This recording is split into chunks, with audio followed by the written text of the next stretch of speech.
नमस्कार, सुस्वागतम, वेलकम, अभिनंदन। मैं हूं आपके साथ आपकी अपनी होस्ट दोस्त डॉक्टर वायरा की आपका स्वागत अभिनंदन करती हूं आपके, मेरे और माता रानी के इस खूबसूरत से यूट्यूब चैनल पे। 22 सितंबर 2025 से नवरात्रे शुरू होकर 1 अक्टूबर 2025 पे संपूर्ण हो रहे हैं और मैं बहुत खुश हूं। शायद माता रानी ने बहुत सोच समझ कर नवरात्रे ऐसे रखे होंगे, क्योंकि भैया सीधी बात है, नवरात्रे मतलब माँ के हैं, तो माँ जब रक्षा करने पर अपने बच्चे के आती है तो दुनिया की कोई ताकत और शक्ति उस बच्चे का कुछ बिगाड़ नहीं पाती है। तो माँ आ रही है, 9वां महीना है, 9वें साल है, 9वीं एनर्जी है, तो हम सबको डर भी लग रहा है। और हमने देखा भी पहले ही सितंबर को जो है भूकंप आ गया, 300 लोग मर गए अफगानिस्तान में। मैं अगर सही हूँ तो अफगानिस्तान ही है जगह, अगर नाम गलत हो तो माफ़ करिएगा। खैर, जहाँ पर भी पाकिस्तान अफगानिस्तान हो उससे हमारा कोई लेना देना नहीं है, वो सही हो गलत हो वो इसी लायक ही हैं, क्योंकि उनके प्रति भाव नहीं आते। लेकिन इंसानियत के नाते लगता है कि किसी की भी यहाँ पर किसी को भी कोई कष्ट होती है तो हमें वो भारतीयों वाला दिल आ ही जाता है। स्वागत अभिनंदन करती हूँ आपके, मेरे माता रानी के इस खूबसूरत से यूट्यूब चैनल पर। नवरात्रों के 9 दिन 9 भोग की सूची मैं आज आपको बताने वाली हूँ, लेकिन आपको मैं एक ही बात कहूँगी, माँ को ये भोग लगाओ वो भोग लगाओ, इससे कुछ नहीं होता। चाहे आप रोज माँ को पतासे का भोग लगाओ, पर भाव से भोग लगाओ।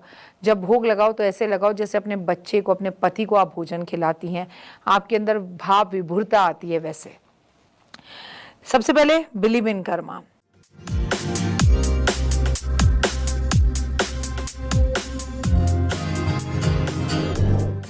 जाने किस दिन माँ को किस स्वरूप को क्या भोग लगाएं। पहले दिन माँ शैलपुत्री को भोग लगाएं।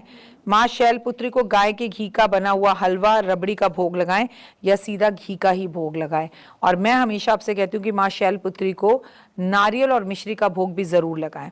माँ के दूसरे दिन माँ ब्रह्मचारिणी को भोग लगाएं। माँ ब्रह्मचारिणी का जो भोग है वो शक्कर पंचामृत शामिल जरूर करें, इससे जातक की लंबी आयु होती है। और माता पार्वती की पूजा पूरे 9 दिन जरूर करें। चाहे आप किसी भी तरह से माँ दुर्गा की पूजा करें, पर शिव परिवार पर जाकर अगर आप सब कुछ अर्पण कर दें और माँ दुर्गा के मंदिर ना भी जा पाए तो चलेगा, लेकिन आप माँ दुर्गा के मंदिर जा रहे हैं और शिव मंदिर नहीं जा रहे तो कुछ अधूरा रह जाएगा।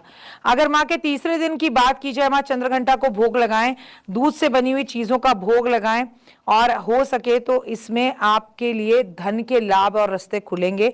लेकिन जो भी भोग लगाएं खुद भी खाएं और जरूरतमंद लोगों में बांटें। चौथे दिन माँ कुष्मांडा को भोग लगाएं, 5 तरह की मिठाइयों का भोग लगाएं, और आप माँ को गुड़ का भोग लगाएं, जो कि माँ कालरात्रि को भी लगाया जाता है। 5वें दिन माँ स्कंद माता को भोग लगाएं, केले का भोग लगाएं। छठे दिन माँ को जो है माँ कात्यायनी को अगर आप भोग लगाएं तो शहद का भोग लगाएं।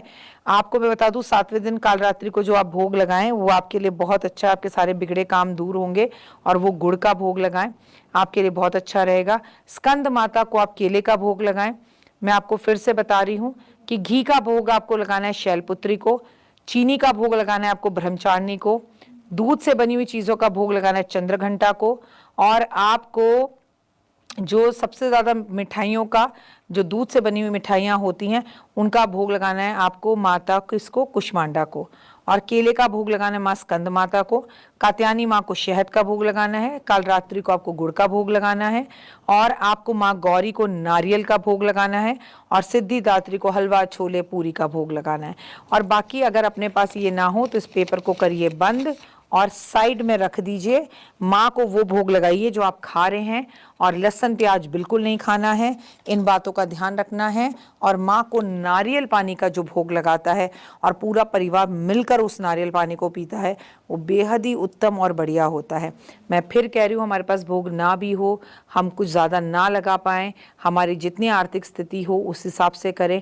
माँ भाव की भूखी है, बड़ा मंदिर ना सजा पाएँ, हलवा छोले ना बना पाएँ, पर कोशिश करें कि आराम से, शांति से, प्यार से, चाहे 2 दाने मिश्री के रोज केले का भोग लगाएं, पर उसे प्रसाद समझकर, अमृत समझकर ग्रहण भी जरूर करें।